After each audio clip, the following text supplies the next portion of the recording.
So very good morning to one and all. Good morning, sir. Morning, sir. Morning, sir. Morning, sir. Yes. Morning, sir. In this session, we will look at another important topic of our course, the intellectual property rights in agriculture and its management. So the Biological Diversity Act 2002. Now the primary objective of this topic to be included in this course is to sensitize all of you about the Biological Diversity Act of India and also the access to biological resources and the benefit sharing regulations and rules of the Government of India. So we will try to look at these aspects in this session. The outlines of the presentation of this particular topic are listed on your screen. We will try to understand what is biodiversity, the biodiversity of India, the concerns of the biological diversity, not only in India, across the world, and the global as well as Indian initiatives that have been taken to conserve the biological diversity, and the Biological Diversity Act of India, the rules, regulations, or the sections of this particular act, the functions of the National Biodiversity Authority, the State Biological Diversity Board, as well as the biological management committees at the rural levels. And also we will look at the guidelines for this particular benefit sharing rules. And we'll also see how the funds are flown into the management of this particular activity. So to begin with, let's understand what is biodiversity. So we all know that there is a variety of plant and animal life in the world or in a particular habitat. And this variety is not just included on the terrestrial level, but also in the marine and aquatic ecosystems too. And this variation or the variety is at three important levels: the genetic diversity, the species diversity, as well as the ecosystem diversity. Most of us are aware about the differences between the genetic diversity, species diversity, as well as the ecosystem diversity. And I'll try to give you some more details about this diversity. Now, with this particular background, let us see the country-wise biodiversity index. You see on a scale of 0 to 1, the color coding on the screen is very clear here. The areas which are marked in red color indicates that they are poor in terms of the biological diversity, and the dark green shades you can see on your screen, the dark green shades are the places where the rich biodiversity is available.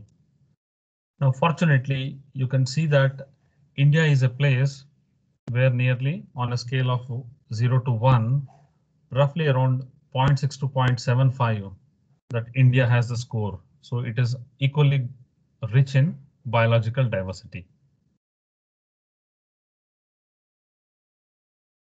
Now, as I just mentioned, India is one of the 17 mega biodiversity countries in the world, with about 2.4% global land area and about 4% of global water. Now, it also harbors a varied or variety of ecosystems. We'll come to know about the list of these ecosystems, ranging from the tropical rainforest to high alpine cold deserts, the grasslands, the wetlands, and the coasts. All of these are available in the Indian geographical area. Now, another big what we call the geographical benefit to India is that it embraces three major biological realms. Now, the three biological realms you can see on your screen. Now, India is associated or in close liaison with the Palearctic region, the Australasian region, as well as the oceanic or the Afrotropic regions. So it is very closely in contact with these three major the geographical regions, or in other words, the biological diversity realms. Now, India belongs to the Indo-Malay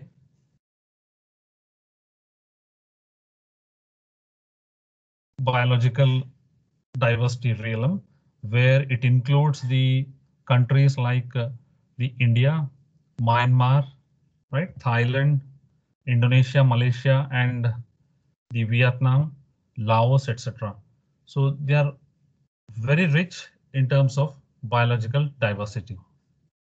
Within India, you can see that there are nearly about 10 biogeographic zones where we have this kind of variety, like the Trans-Himalaya, the Himalaya, the desert areas, the Deccan Plateau, right? The islands, both the Lakshadweep as well as the Andaman Nicobar, the Gangetic Plain, the coasts, the northeast, right?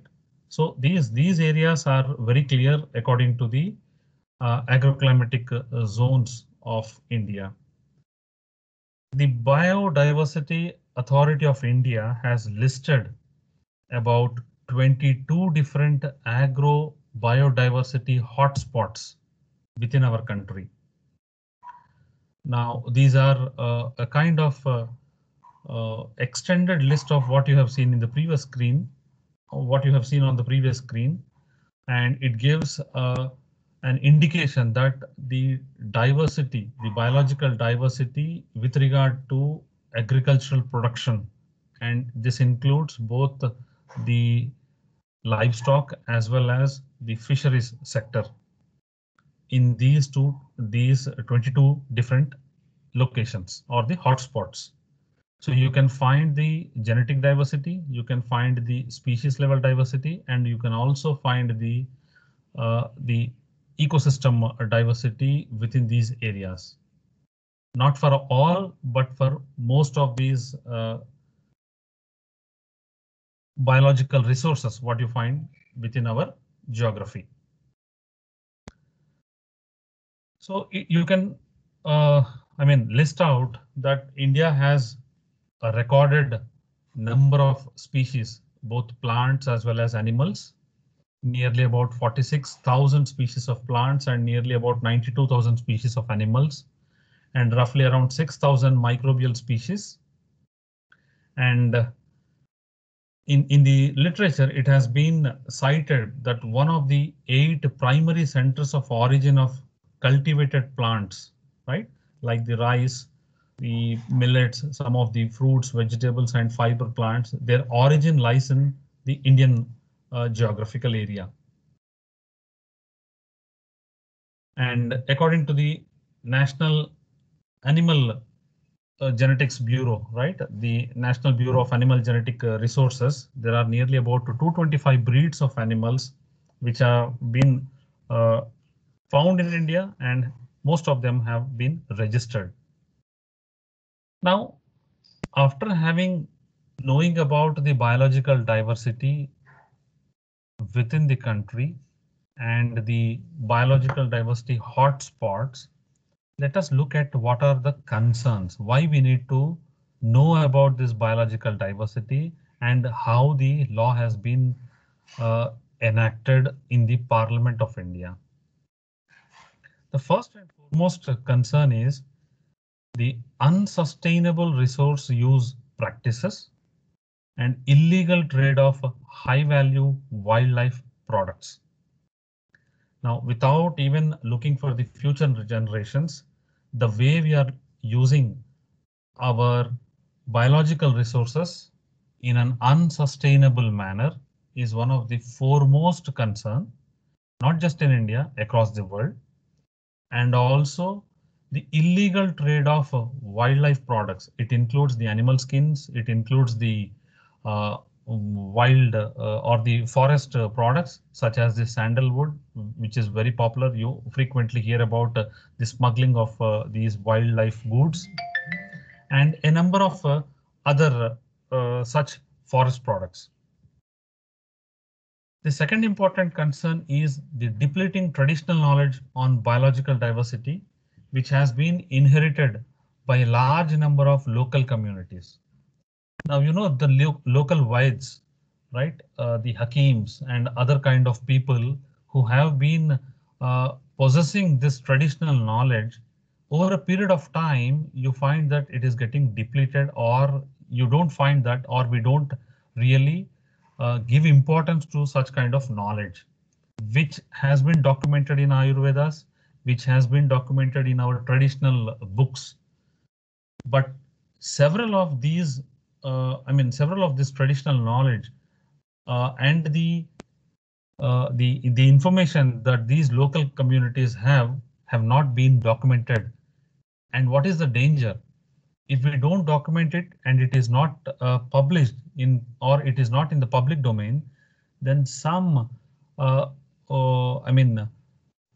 unauthenticated or the stealing of information by people of India to abroad or the foreign nationals from our country may endanger the existence of these local communities or the knowledge what we have.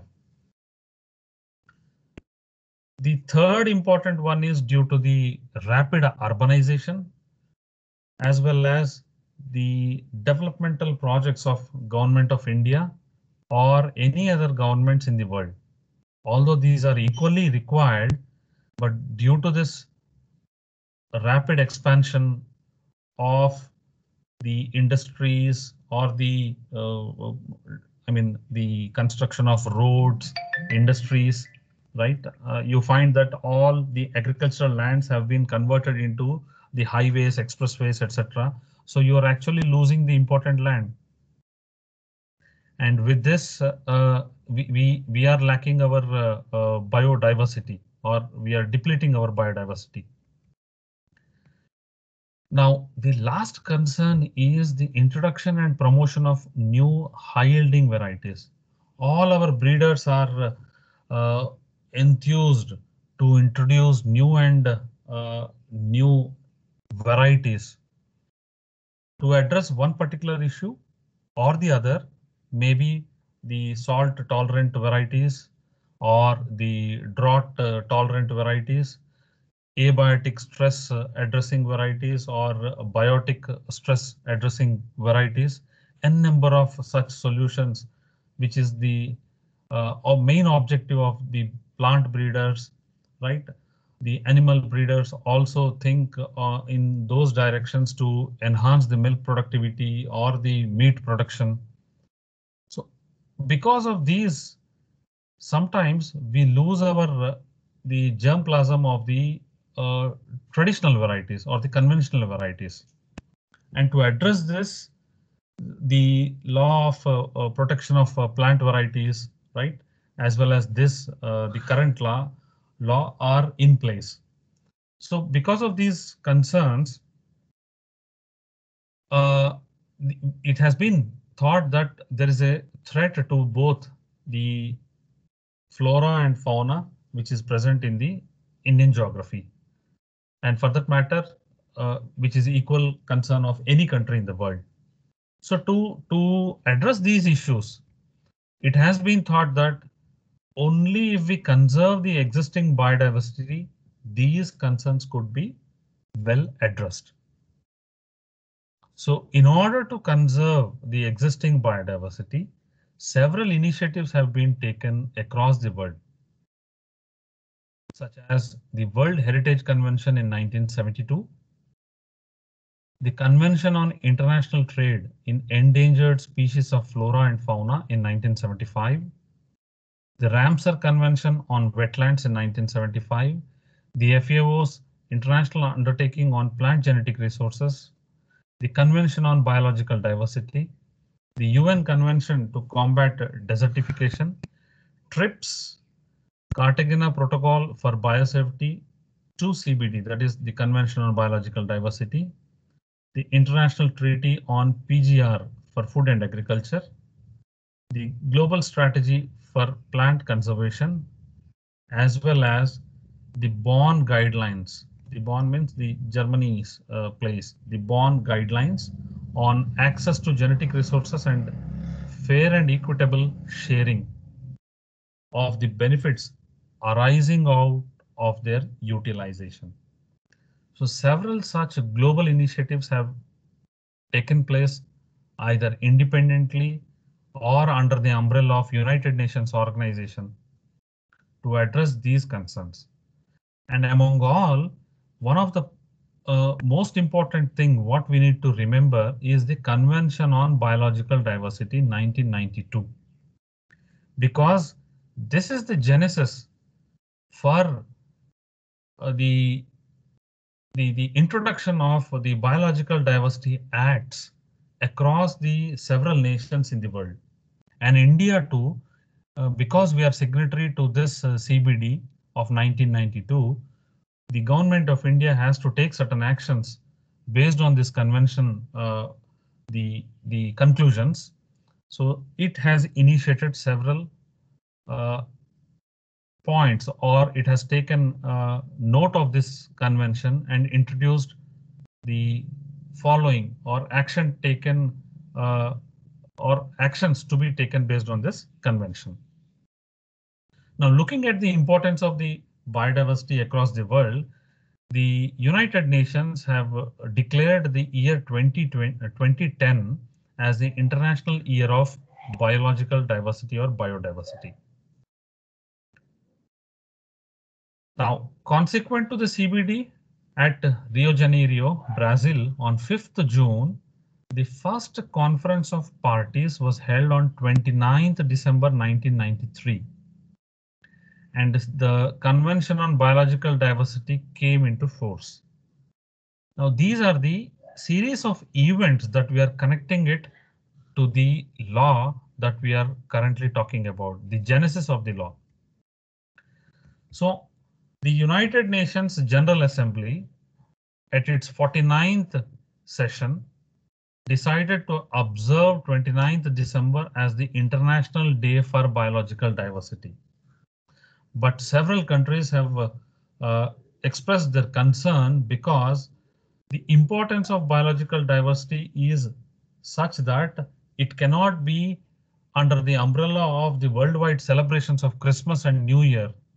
So they thought of celebrating this Biological Diversity Day or postpone it to another day where it can get its due importance. So on the, in the meeting on December 2000, the UN General Assembly has agreed to celebrate the International Day for Biological Diversity on 22nd May, which we are continuing to follow as or to celebrate this day as International Day for Biological Diversity. So you have two important dates on which particular day the CBD came into force and on which day the CBD was convened at which place on which day, right? 5th June.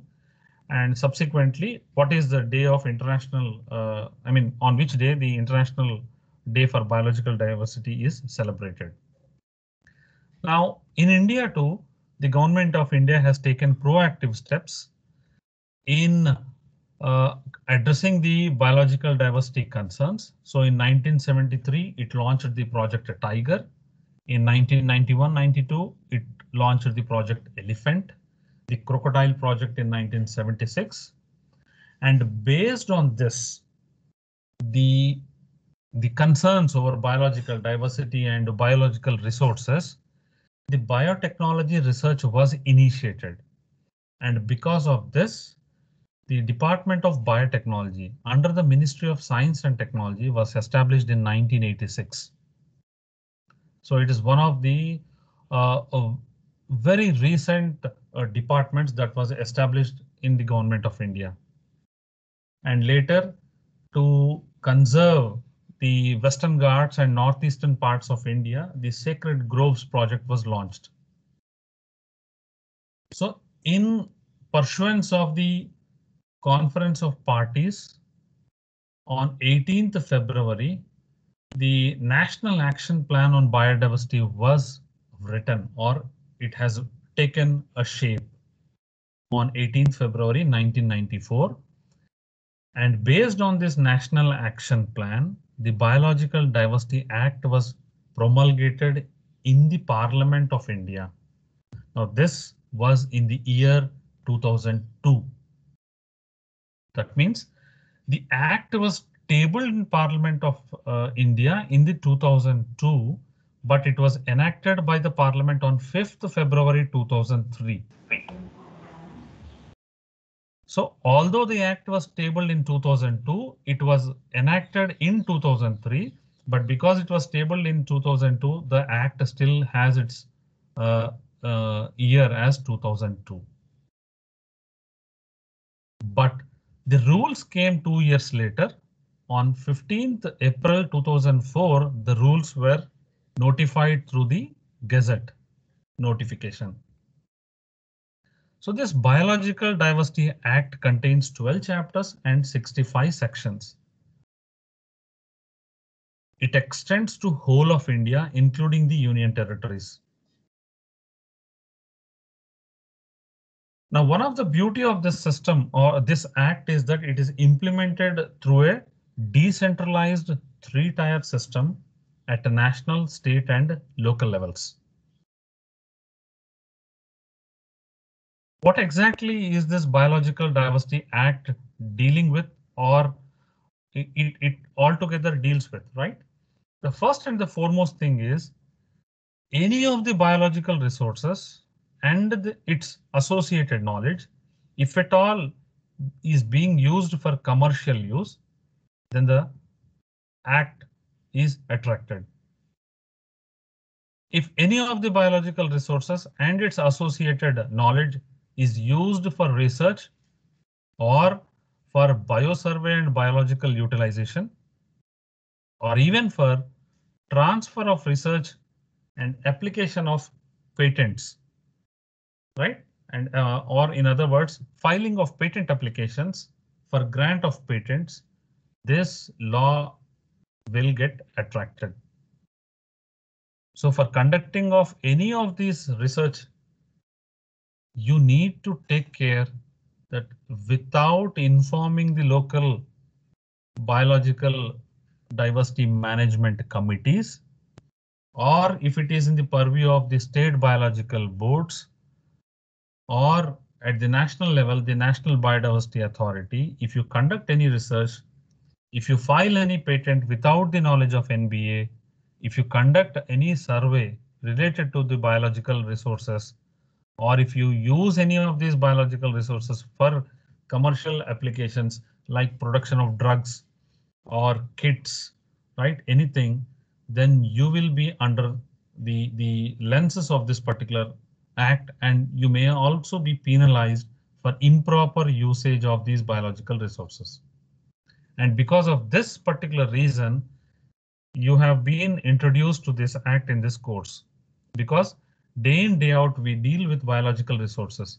Even if you are using milk for conducting research at our institute, from the cattle yard, if you have taken the milk and converted it into a product by blending with or without any of these biological materials and try to file a patent application, you need to take the no objection certificate from NBA. So if you file a patent and if you have not applied or you have not taken prior permission from the NBA, your patent application may be denied just because of this reason. The Biological Diversity Act contains 12 chapters, as I just mentioned, and each of these chapters deals with a particular aspect. The chapter 1 deals with the preliminary information about the act, and chapter 2 deals with the regulation of access to biological diversity.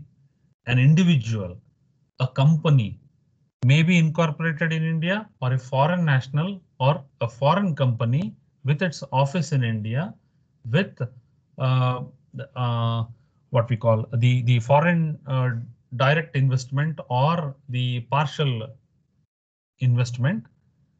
Who can access those biological resources in the country? It has been clearly listed in this chapter. The National Biodiversity Authority, the formation of an authority, establishment of an authority, the powers and functions of the National Biodiversity Authority are given in chapter 3 and 4. Now the approval of the NBA, what kind of approvals it can give and what is the authority, it is given in chapter 5. The function, the constitution of the State Biodiversity Board is given in chapter 6, and accordingly the constitution of the Biological Diversity Management Committees at the local level are given in chapter 10.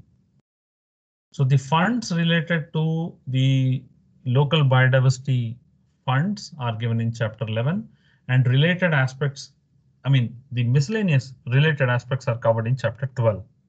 Let's look at some of these chapters in detail, especially the regulation to access, the NBA powers, the constitution of NBA, the State Biological Diversity Board, as well as the BMCs. Now, when we talk about the chapter 2, the regulation of access to biological diversity, it's very clear that who is permitted to use the biological diversity in India and who are not. So no person, according to subsection 2, without previous approval of NBA, obtain any biological resource occurring in India or knowledge associated with that for research or for commercial utilization, or even for surveys or bioutilization. So without prior approval, none of us are entitled or permitted to use. However, there are certain requirements under the Act whom the permission is granted. So the persons who shall be required to take approval of the NBA under section 1, subsection 1 are a person who is not a citizen of India, a citizen of India but who is NRI, that is non-resident according to the Income Tax Act, and any body, association or organization not incorporated or registered in India, or which is registered in India but whose share capital or management is not part of India. They need to take prior approval. Right?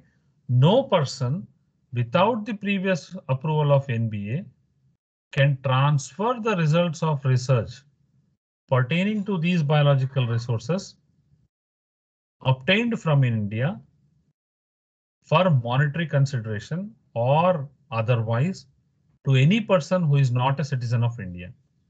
So this is very clear. If we do research without taking the prior approval of NBA, and if you share the results to outside entity, maybe a person or a company, for monetary gains, then you may be penalized under this law. Now, the transfer doesn't mean publication of research papers or dissemination of knowledge through any of these seminars, workshops, webinars, right?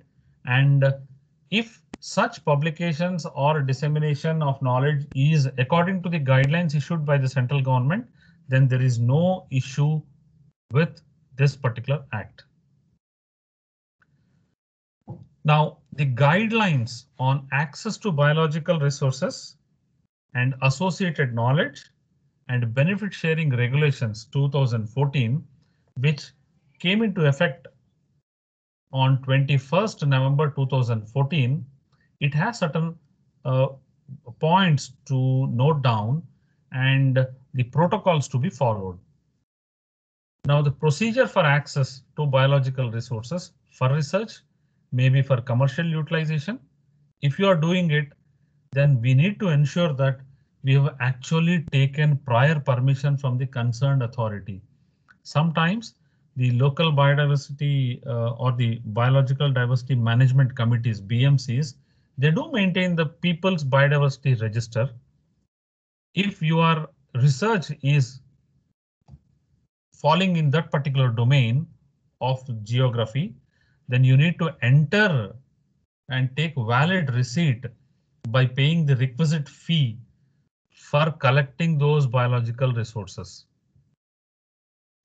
Because tomorrow you may be questioned with regard to the, proving that you have actually informed, taken prior permission, or you have paid the fee for accessing those biological resources. And also how to obtain the intellectual property rights, maybe patent applications or any other form of IPR. It has been listed in this particular guidelines. Now the benefit sharing mechanism. Now why we call about benefit sharing mechanism means there are several people whose livelihood is dependent on the conservation of these biological resources. So any of these biological resources which are being maintained or which are being conserved by the local community or a particular village, geography, etc. Then any company which uses its biological resources need to pay some amount of benefit, or they need to share their benefit with the concerned people. So according to this guidelines of 2014, the percentage sharing by any company is listed according to this on your screens. If a company is having a turnover of more than 3 crore, then it is supposed to share 0.3% of its benefit with the community. Accordingly, if it is 1 crore or less than 1 crore, about 0.1%. So there are separate sections how to apply to access and how to share the benefit with different people. And now this application forms have been simplified by providing online access on the NBA website. We'll come to know that in a few minutes from now. The National Biodiversity Authority, NBA, its logo is this. On your screen, you can see. It's an autonomous and statutory body, right? And it performs the function of enabling, facilitating, and regulatory as well as advisory role to the Government of India and its ministries through various agencies. On what issues? On issues related to biological diversity, its sustainable use, and ensuring fair and equitable sharing of the benefits arising out of such use. Now, NBA's headquarters is located in Chennai, and its website address is nbaindia.org. The current chairperson of the NBA, National Biodiversity Authority, is Professor Mathur, VB Mathur. Now, the NBA has several functions, as I have mentioned, but mostly it has the advisory role to the central government, the state governments, and advising the state governments in identifying geographical areas which can be considered as biological diversity heritage sites. But these biological diversity heritage sites cannot be the areas which already have been identified under different wildlife acts. So they can be areas other than those previously identified under Wildlife Act. On behalf of Government of India, the NBA will oppose the grant of any intellectual property right, the patents or similar knowledge, outside India at international forums, right? You know the typical case of basmati rice, the turmeric, right? On behalf of India, the NBA has fought these cases outside the country. Now, NBA has already finished 10 years, and on your screen, you can see the logo of the 10th year. Who are the members of NBA? NBA has a chairperson. Just now I have mentioned that Professor V.B. Mathur is the current chairperson. And there are 3 ex officio members from different ministries, including Ministry of Tribal Affairs and 2 from Ministry of Environment and Forests. And 7 ex officio members from different ministries dealing with agriculture research and education. That is our DARE, under which the Indian Council of Agriculture Research functions. The DBT, the Ocean Development, the Agriculture Cooperation Department, and several other departments, including the CSIR department, that is DSIR. 5 non-official members, and these non-official members can be appointed from time to time by the Government of India, looking at their specialization and special knowledge that they possess over a period of time. The NBA is in close contact with several agencies in the country, within India, in totality with ICAR and its several organizations. You can see on your screen the NBAGR, NBAIM, agriculturally important microorganisms, the NBFGR, fisheries genetic resources, the IARI, right?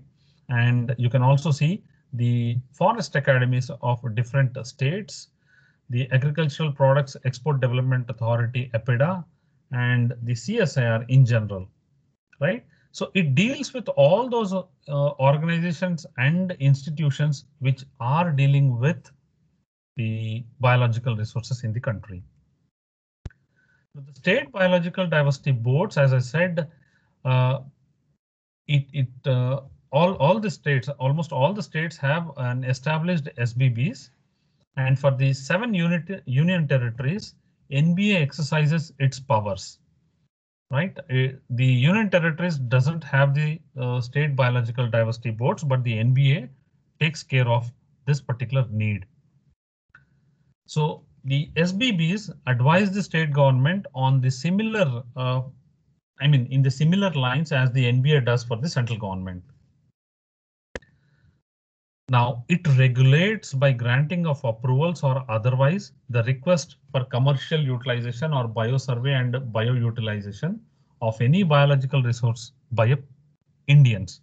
That means if we are interested in procuring certain biological resources, for example, from a state such as Odisha, we need to get prior approval from the State Biological Diversity Board of Odisha before we actually start a research work or we conduct any biological survey.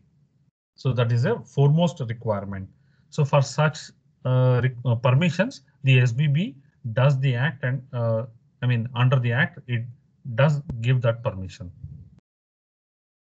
The state biological diversity boards will also have similar kind of a setup like the NBA.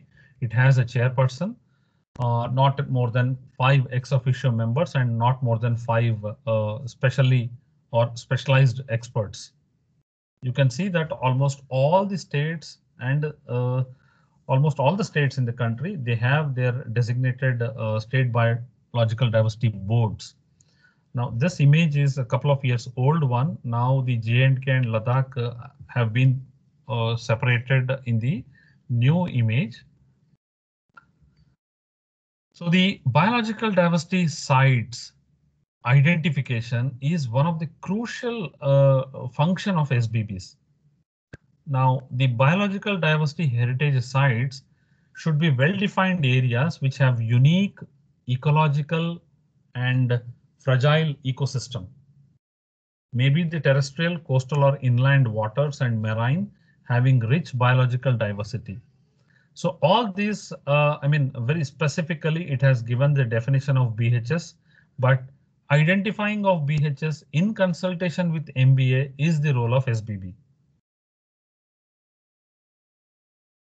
Now, as I mentioned, the protected area network under the Wildlife Protection Act is not to be identified as BHS. This is what the Wildlife Protection Act specifies. And so whenever any particular area is to be demarked as a biological diversity heritage site, the Wildlife Protection Act is looked at, and then we eliminate, or we don't cover that areas under BHS.